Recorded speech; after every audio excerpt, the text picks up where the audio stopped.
खुश रहना है तो जिंदगी के फैसले अपनी परिस्थितियों को देख कर लें।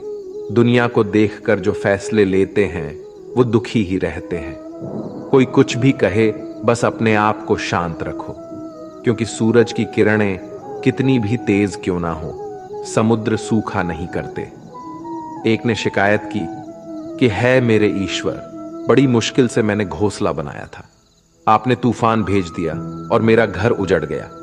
ऊपर से आवाज आई, तेरे घोंसले में सांप आया था तुझे खाने के लिए, इसलिए तूफान भेजा था, ताकि तुम जाग